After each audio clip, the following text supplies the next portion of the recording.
pessoal, no capítulo passado sobre populações e comunidades, a gente pôde discutir um pouco sobre como as relações conseguem influenciar no tamanho das populações, tá certo? E lá a gente tinha os fatores ambientais, que eram os fatores bióticos e abióticos. E os fatores bióticos, eles estão muito relacionados com as relações entre os seres vivos. Então, olha só, nas relações ecológicas, a gente subdivide ela em dois grandes blocos.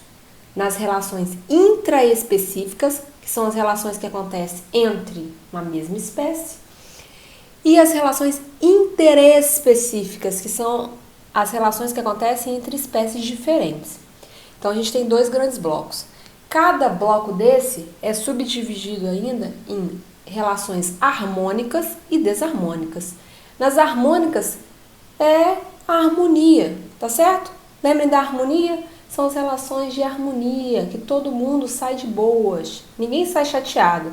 Nas relações desarmônicas, de desarmonia, alguém vai sair chateado, alguém vai sair frustrado, beleza?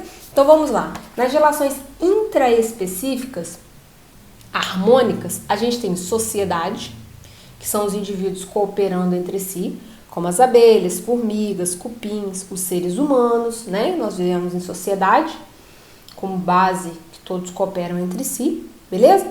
Que tem divisão de trabalho, hierarquia, tá bom? E a colônia, em que os indivíduos são associados anatomicamente, como os recifes de corais, as bactérias. Por isso que quando a gente coloca para crescer na placa de Petri, se lembrem? A gente fala colônia de bactérias, porque as bactérias são todas ali, ó, ligadas umas às outras, tá bom? Elas estão associadas. E se eu pedir para citar cooperação nas relações intraespecíficas, então nós temos sociedade e colônia, que são as relações que têm cooperação. Nas desarmônicas, pensem que agora vão aparecer aqueles frustrados, os chateados. A gente tem canibalismo, em que um indivíduo se alimenta de outro da mesma espécie, como os besouros, aranhas, caracóis. Essas espécies aqui, pessoal, eles produzem ovos só para servir de alimento para os mais velhos. Olha só que interessante. O tubarão cinza, que se alimenta dos seus irmãos mais novos. Os leões, que quando atacam outros territórios se alimentam dos filhos de outros leões. Tá certo? Há algumas tribos indígenas também têm a prática do canibalismo. Então, temos o canibalismo e competição. Na competição, é disputa pelos recursos. Pode-se disputar um território, um alimento. No caso dos bichos, eles disputam um macho, tá bom? Então, na competição, pense que vai parecer alguém chateado, né? Porque se você disputa um território, alguém vai conquistar o território, mas outro não vai. Quem não conquistou vai ficar chateado, então é desarmônica, beleza? Então, essas são as relações intraespecíficas. Nas relações interespecíficas, que são entre as espécies diferentes, a gente também tem harmônicas e desarmônicas, tá certo? Nas harmônicas, harmonia, todo mundo de boas. A gente tem mutualismo. Lembra quando você diz para uma garota ou para um garoto, eu tenho um sentimento mútuo por você. É um sentimento recíproco, é um sentimento que beneficia os dois. Então, o mutualismo é isso. Ambos os indivíduos se beneficiam. E esse mutualismo pode ser de forma obrigatória, ou seja, se não acontecer mutualismo, um indivíduo não vive sem outro, que são os líquens, que é aquela associação de bactérias, fungos, algas fotossintetizantes. Micorriza, que é a associação dos fungos nas raízes das plantas. Os cupins e os protozoários, muito legal esse, os protozoários vivem no estômago dos cupins e eles ajudam na quebra da celulose. Ao contrário disso, os cupins dão proteção e fornecem alimento para os protozoários. Olha que interessante. E aí o mutualismo também pode acontecer de forma facultativa, ou é aquilo, tanto faz, vivo com você ou sem você, tanto faz. Ou também chamada de protocooperação. Que exemplos temos? Caranguejo eremita. Esse caranguejo aqui, ele não tem aquela carapaça dura, então ele não tem proteção. Aí o que ele faz? Ele se esconde em carapaça de caramujo, tá?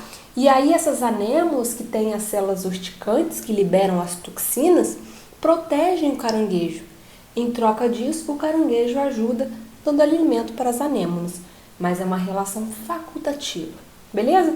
Agora o comensalismo e o inquilismo é bem tranquilo porque são bem parecidos. É aquela em que uma espécie se beneficia, mas não prejudica a outra.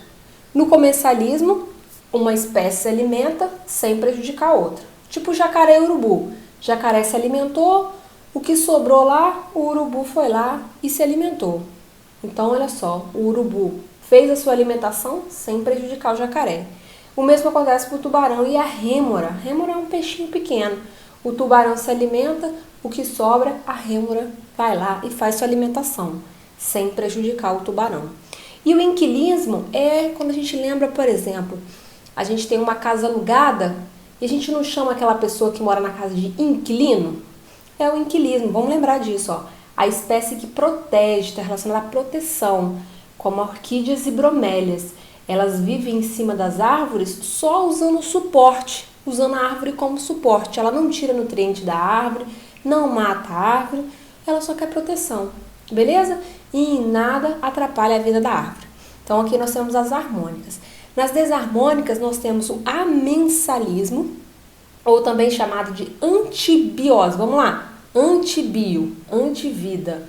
Então olha bem, uma espécie vai inibir a outra, como na maré vermelha, tá certo? Que são algas planctônicas que quando elas crescem ali na superfície do mar, ela acaba liberando toxinas.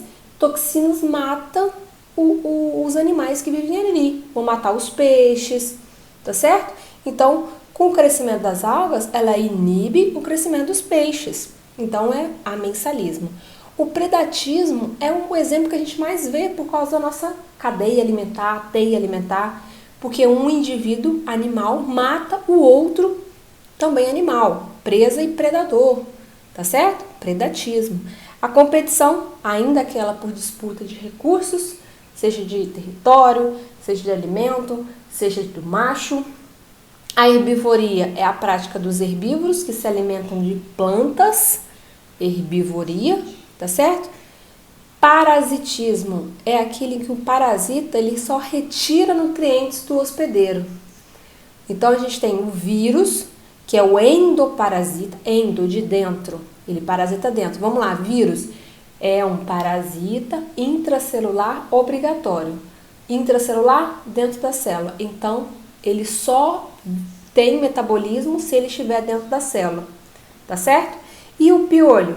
Ectoparasita, ele vive fora, ó, fora, na parte de fora do corpo. Então, endoparasita, a gente tem vírus, tênia, lombriga.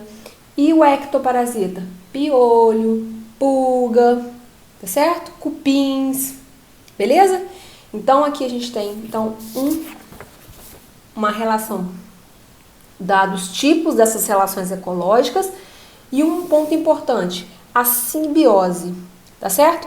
A simbiose é qualquer relação interdependente. O mutualismo obrigatório é interdependente. Comensalismo é sim interdependente. O urubu precisa do jacaré, a rêmora precisa do tubarão. Inquilismo é sim, a orquídea bromélia precisa sim de proteção das árvores. Então é sim uma relação interdependente. O parasita, o vírus, precisa sim da célula, então é uma relação interdependente.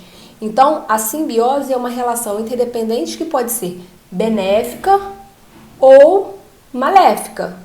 É uma relação interdependente, beleza?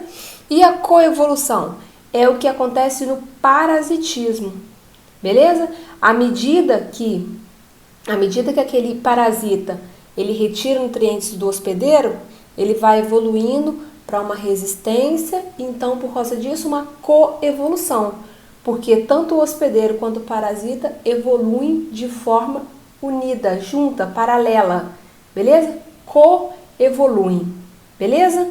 Então marquem aí o EGS, ó, porque isso aqui é muito importante, cai muito em provas de vestibular e Enem.